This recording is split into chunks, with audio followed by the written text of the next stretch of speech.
नमस्कार दोस्तों, मैं आनंद प्रकाश एक बार फिर से आपके अपने YouTube चैनल फिजिक्स टूल में हार्दिक अभिनंदन और स्वागत करता हूं और आशा करता हूं कि हमारे द्वारा अपलोड किए गए वीडियो आपको लगातार पसंद आ रहे होंगे और समझ भी आ रहे होंगे और भली भांति आप उन्हें देख भी रहे होंगे।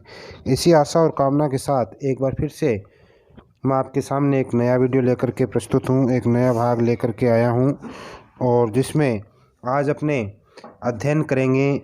रक्त का जो अध्ययन कर रहे थे उसी रक्त के एक भाग का आज अध्ययन करने जा रहे हैं। जिसका अपने आज अध्ययन कर रहे हैं वो है रक्त परिसंचरण तंत्र। जैसे आप देख पा रहे हो रक्त परिसंचरण तंत्र। इससे पहले हमने इसके 23 भाग पढ़ लिए हैं। आज 24वां भाग अपने पढ़ने जा रहे हैं। जो 24 नंबर पार्ट है उसका अध्ययन कर रहे हैं और मैं इसके साथ ये भी गुजारिश करूँगा कि आप वीडियो को पूरा देखें, बीच में स्किप मत कीजिए और लगातार इस चीज़ के साथ आप बने रहिए और इसको अच्छे ढंग से भली भांति पढ़ते रहिए। यदि एक बार नहीं समझ में आता है तो दूसरी बार भी आप वीडियो को देख सकते हैं। और आज जिस चीज़ का आपने अध्ययन करने जा रहे हैं वो भी एक महत्वपूर्ण पार्ट है, रक्त परिसंचरण तंत्र। और आपकी जानकारी के लिए मैं बता देना चाहूँगा कि ये सबसे ज़्यादा नंबर का चैप्टर है आपकी बुक में। जो 2 नंबर पार्ट है अपनी किताब का, तो ये सबसे ज़्यादा मानव तंत्र जो सबसे ज़्यादा नंबर का चैप्टर है, 6 नंबर का चैप्टर। तो आपको इसको अच्छे ढंग से तैयार करना है, अच्छे ढंग से प्रिपेयर करना है ताकि किसी भी प्रकार से आपके इसमें नंबर न कट पाएँ। इसमें डायग्राम भी आते हैं, चित्र भी आते हैं। तो आज अपने जो अध्ययन करने जा रहे हैं उस टॉपिक का नाम है बच्चों रक्त परिसंचरण तंत्र। उस टॉपिक का क्या नाम है? रक्त परिसंचरण तंत्र। इसमें देखो ये हेडिंग हो गई रक्त परिसंचरण तंत्र। और इसमें अपने क्या है कि परिसंचरण तंत्र अलग अलग अंगों का एक संयोजन है। परिसंचरण तंत्र क्या होता है? यह अलग अलग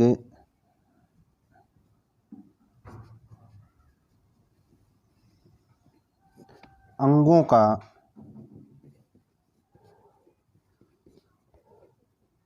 एक संयोजन है। अलग अलग अंगों का एक संयोजन है। अलग अलग अंगों का एक संयोजन है जो शरीर की कोशिकाओं के मध्य शरीर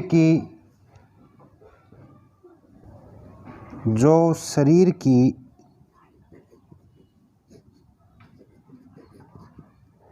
कोशिकाओं के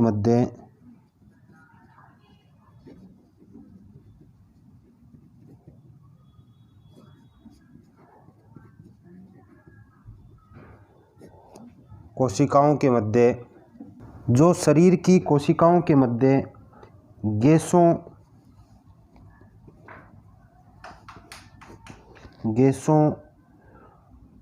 कोमा पोषक तत्वों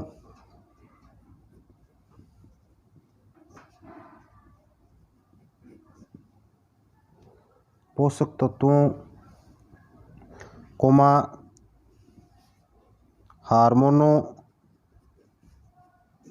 या हार्मोन उत्सर्जी पदार्थों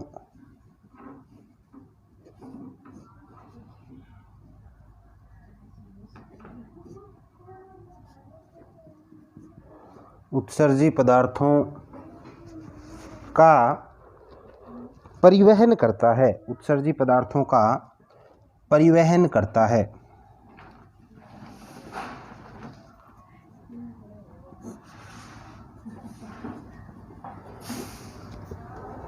उत्सर्जी पदार्थों का क्या करता है? परिवहन करता है। और मानव में बंद परिसंचरण तंत्र पाया जाता है बच्चों। मानव में कौन सा परिसंचरण तंत्र पाया जाता है? बंद। मानव में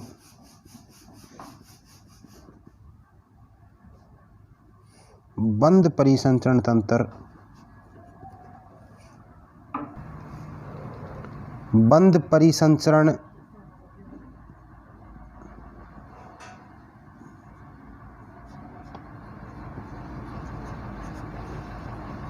पाया जाता है।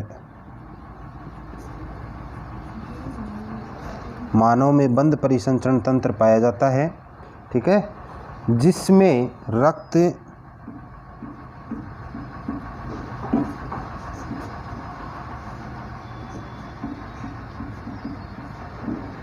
हृदय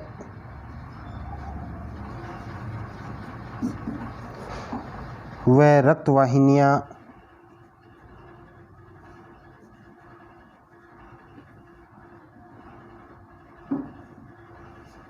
शामिल हैं। रक्तवाहिनियाँ क्या हैं? शामिल हैं। तो ये मानव के अंदर बच्चों बंद परिसंचरण तंत्र पाया जाता है, इसको आप ध्यान रखना। मानव में कौन सा परिसंचरण तंत्र पाया जाता है? बंद परिसंचरण तंत्र पाया जाता है। ठीक है, अब इसका डायग्राम मैंने बना के रखा है। जो रक्त परिसंचरण तंत्र है इसका डायग्राम बना के रखा है, वो मैं आपको दिखा देता हूँ थोड़ा। तो पहले आपको, ताकि थोड़ा क्लियर हो जाए, समझ में आ जाए। इसमें देखो ये रक्त परिसंचरण तंत्र का डायग्राम जो आप देख पा रहे हो, ये डायग्राम है, चित्र संख्या 2.7 है। ठीक है, और ये जो अपने बुक में चित्र संख्या 2.7 है, रक्त परिसंचरण तंत्र। इसमें ये बाह्य शोषण होता है बच्चों। यहाँ क्या, कौन सा शोषण होता है? बाह्य शोषण। ये फुफ्फुस शिरा है, फुफ्फुस शिरा। ठीक है ना, फुफ्फुस शिरा लिखा है यहाँ नाम, और यहाँ लिखा है CO2 और O2। ये देखो, ये CO2 है, ये O2 है, यानी कार्बन डाइऑक्साइड और ऑक्सीजन का लगातार इसमें क्या होता रहता है? आदान प्रदान होता रहता है। बाह्य शोषण है, यानी जो अपने सांस लेते हैं तो ऑक्सीजन ग्रहण करते हैं, और CO2 अर्थात कार्बन डाइऑक्साइड को अपने त्यागते हैं, छोड़ते हैं। ये फुफ्फुस धमनी है बच्चों, ये फुफ्फुस धमनी लिखा है यहाँ, और ये शिरा है, यहाँ ये क्या है? शिरा। ठीक है, और यहाँ ये बीचों बीच ये हृदय, इसके बीचों बीच यहाँ ये आप देख पा रहे हो, ये हृदय दिखाया गया है, हार्ट जिसे अपने कहते हैं, ये हार्ट है, यहाँ लिखा है मैंने हृदय। ठीक है, और ये धमनी है, ये क्या है? यहाँ ये धमनी है फिर से। और ये यहाँ देखो नीचे, ये CO2 और O2 का वापस आदान प्रदान विनिमय दिखाया गया है, गैसों का विनिमय दिखाया गया है। और ये लाल रक्त कोशिका है, ये कौन सी है? जिसमें रेड कलर का जो ब्लड बहता है वो लाल रक्त कोशिका है। और ये आंतरिक शोषण की प्रक्रिया है, ये आंतरिक शोषण की प्रक्रिया है जिसमें अपने सांस लेते हैं और छोड़ते हैं। और ये उत्तक हैं, ये क्या है? उत्तक हैं। ठीक है, जो अपने शरीर के अंदर पाए जाते हैं। बात आ गई समझ में? तो ये उत्तक, और ये बाह्य शोषण जिसमें CO2 और O2 आदान प्रदान होता है, फुफ्फुस शिरा, फुफ्फुस धमनी। ठीक है ना, अलग अलग नाम दिखाया गया है। ये फुफ्फुस शिरा है, फुफ्फुस शिरा तो जो ये इधर आ रही है, ये इधर नीचे तीर का निशान है, ये ऊपर जा रही है, ऊपर तीर का निशान है इसमें ऐसे। ठीक है ना, इसके अंदर तो ऐसे ऊपर तीर का निशान है ऐसे, और इसमें नीचे की तरफ ऐसे तीर का निशान है। तो नीचे आने वाली तो फुफ्फुस शिरा, और ऊपर जाने वाली फुफ्फुस धमनी। और ये हृदय है, ये धमनी है सिर्फ, और ये शिरा है, और ये बीचों बीच हार्ट है जिसे हृदय कहते हैं अपने। ये CO2 और O2 का विनिमय, उत्तक, आंतरिक शोषण और लाल रक्त कोशिका। ठीक है, ये डायग्राम है रक्त परिसंचरण तंत्र का, बहुत ही महत्वपूर्ण, मोस्ट इंपॉर्टेंट डायग्राम है। ठीक है, इसको भी आपको तैयार करना है, याद करना है, चित्र बना बना के आपको अच्छे ढंग से इसको तैयार करना है। ठीक है ना, ये रक्त परिसंचरण तंत्र का डायग्राम है। आ गया समझ में? ठीक है, तो अब देखो आगे देखते हैं अपने, इसमें ये डायग्राम है, इसको ध्यान से देख लेना। आगे देखते हैं। आगे देखो, अगली जो हेडिंग है वो है अपनी लसिका। अगली हेडिंग क्या है? लसिका। लसिका देखो क्या चीज़ है, इसको पढ़ते हैं। लसिका में क्या है? यह खुला तंत्र है। लसिका क्या है? यह एक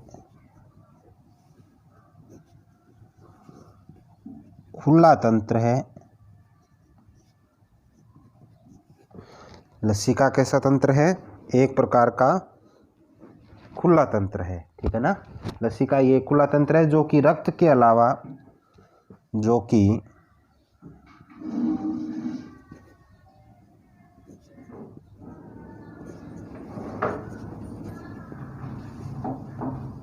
रक्त के अलावा एक अन्य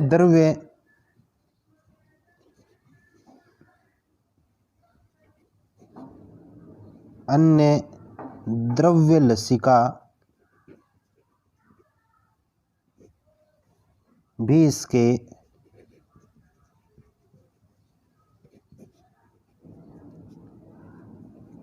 परिवहन का भाग है। लसिका एक खुला तंत्र है, ध्यान देना, जो कि रक्त के अलावा एक अन्य द्रव्य लसिका भी इसके परिवहन का भाग है, तथा यह एक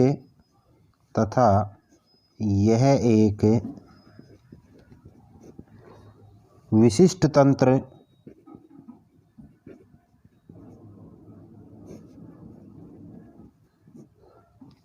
लसिका तंत्र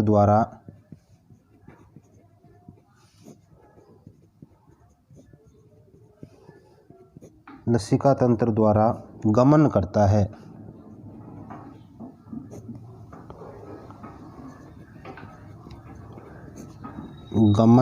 है। रक्त परिसंचरण तंत्र के मुख्य भाग निम्न है। अब देखो, रक्त परिसंचरण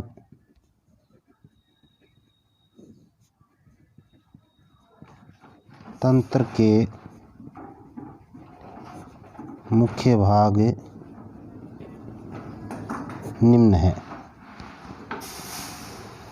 इसके जो मुख्य पार्ट हैं वो निम्नलिखित हैं, जिसका आपने अध्ययन करेंगे। ठीक है, तो इसका पहला जो पार्ट है वो है रक्त। पहला पार्ट क्या है? रक्त। दूसरा है हृदय, और अगला है हृदय के अलावा बताओ कौन सा होगा? रक्त वाहिनियाँ। अगला कौन सा होगा? रक्त वाहिनियाँ। ठीक है, तो पहला रक्त, फिर हृदय, फिर रक्त वाहिनियाँ। तो देखो, पहला पार्ट है इसका रक्त, ए नंबर है इसका रक्त, बी नंबर है हृदय, और सी नंबर है रक्त वाहिनियाँ, यानी ब्लड को ले जाने वाली नलिकाएं, वाहिनियाँ। ये तीन भाग है इसके। रक्त परिसंचरण तंत्र के मुख्य भाग निम्न है। पहला रक्त, दूसरा हृदय, तीसरा रक्त वाहिनियाँ। ये तीन पार्ट हैं इसके। ठीक है, तो देखो, तो इसमें जो रक्त है उसका अध्ययन, पहला जो पार्ट है रक्त, पहला पार्ट क्या है? ए नंबर जो है वो है रक्त।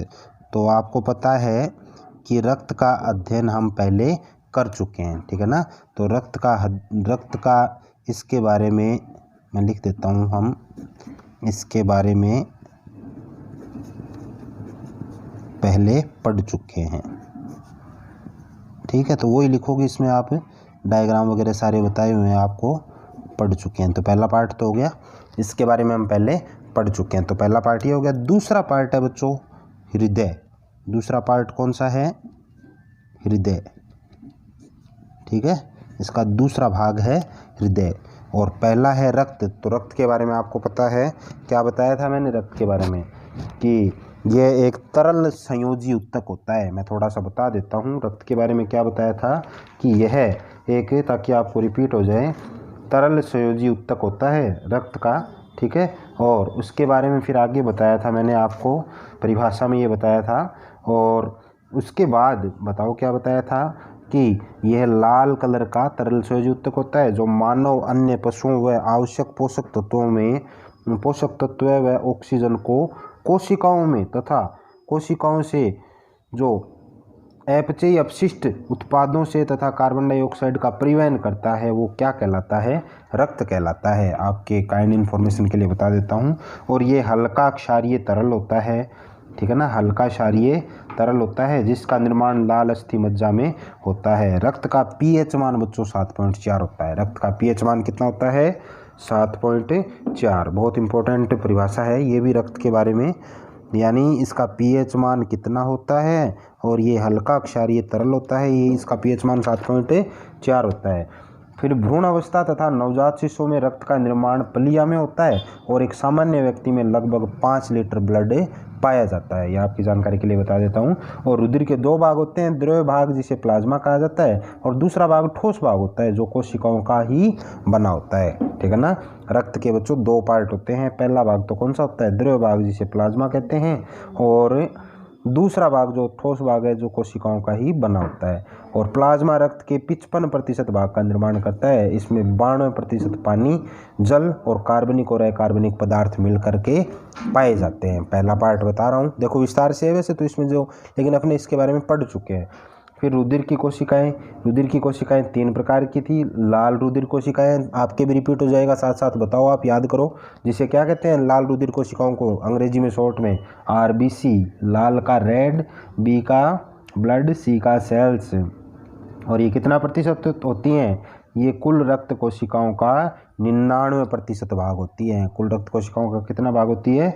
99% भाग होती है। और इन कोशिकाओं में हीमोग्लोबिन नामक प्रोटीन भी पाया जाता है, जिसके कारण खून का रंग कैसा होता है? लाल होता है। ये मैंने आपको बताया था, ये एक प्रश्न बनता है कि खून का रंग लाल किसके कारण होता है। तो इनमें हीमोग्लोबिन नामक प्रोटीन पाया जाता है, जिसके कारण जो 99% कुल रक्त कोशिकाओं का 99% भाग है, ये भी इम्पोर्टेंट लाइन है। और इनमें हीमोग्लोबिन नामक प्रोटीन पाया जाता है, जिसके कारण खून का रंग लाल होता है। और ये कोशिकाएं विशेष बात केंद्रक विहीन होती है, यानी ये केंद्रक के बिना होती हैं, केंद्रक नहीं होता है इनमें, ठीक है ना। तो ये केंद्रक विहीन कोशिकाएं होती हैं और इनकी औसत आयु 120 दिन होती है। औसत आयु कितनी होती है इनकी? 120 दिन की इनकी औसत आयु पाई जाती है, ठीक है ना। फिर आगे देखो, 120 दिन की इनकी औसत आयु होती है। और फिर बिंबाणु, तो उनको थ्रोम्बोसाइट कहा जाता है। इनकी संख्या करीब 3 लाख प्रति घन मिमी होती है। और बिंबाणु का जीवन मात्र 10 दिन होता है। बिंबाणु का जीवन कितना होता है? मात्र 10 दिन होता है, ठीक है। और ये कोशिकाएं मुख्य रूप से रक्त का थक्का जमाने में मदद करती हैं। रक्त का थक्का जमाने में ये क्या करती है? मदद करती है। और बिंबाणु केंद्रक विहीन कोशिकाएं होती है। बिंबाणु कैसी कोशिकाएं होती हैं? केंद्रक विहीन। एक और है, इसका और बता देता हूँ। तो तीसरा जो लास्ट भाग था वो था श्वेत रक्त कोशिका यानी WBC। तो इन कोशिकाओं को ल्यूकोसाइट कहा जाता है और इनका निर्माण लाल अस्थिमज्जा में होता है। ये कोशिकाएं प्रतिरक्षा भी प्रदान करती है और इनमें हीमोग्लोबिन उपस्थित नहीं होता है, जिसके कारण ही यह रंगीन होती है। जिसके कारण ये क्या होती है? रंगीन होती है। इसी कारण इन्हें श्वेत रुधिर कोशिकाएं भी कहा जाता है। और इसी कारण इन्हें क्या कहा जाता है? श्वेत रुधिर कोशिकाएं भी कहा जाता है, ठीक है। तो ये था। और उसके बाद में रक्त के कार्य भी अपने पढ़े थे, ब्लड क्या क्या काम करता है, जिसमें मुख्य कार्य था कि ऑक्सीजन व CO2 का वातावरण व ऊतकों में विनिमय, पोषक तत्वों का शरीर के अलग अलग स्थानों तक परिवहन करना, शरीर का pH नियंत्रित करना और शरीर का ताप नियंत्रित करना, प्रतिरक्षण कार्यों को संपादित करना, हार्मोन आदि को आवश्यकता अनुरूप परिवहन करना, ये इसके मुख्य कार्य थे। और उत्सर्जी पदार्थों या उत्पादों को शरीर से बाहर निकालना भी इसके प्रमुख कार्यों में आता है, ठीक है ना। तो ये हो गया बच्चों रक्त के बारे में। मैंने आपको शॉर्टली फिर से बता दिया, विस्तृत अध्ययन इसका आपने कर चुके हैं। तो जाते जाते मैं आपसे गुजारिश करूंगा कि आप एक हमारे चैनल को, आपके जो इस यूट्यूब चैनल को ज़्यादा से ज़्यादा शेयर कीजिए। वीडियो पसंद आता है तो उसे लाइक करना मत भूलिए, ठीक है। और आप ज़्यादा से ज़्यादा इसको, आपके यूट्यूब चैनल को अपने दोस्तों मित्रों से सब्सक्राइब करवाइए, ताकि हमारे काम करने का उत्साह लगातार इसी प्रकार से बना रहे। तो आज की वीडियो में इतना ही। तब तक के लिए धन्यवाद। आगे एक नए वीडियो में एक नए भाग के साथ इसी को आगे बढ़ाएंगे, अपने हृदय के बारे में पढ़ेंगे। तब तक के लिए धन्यवाद। जय हिंद, जय भारत।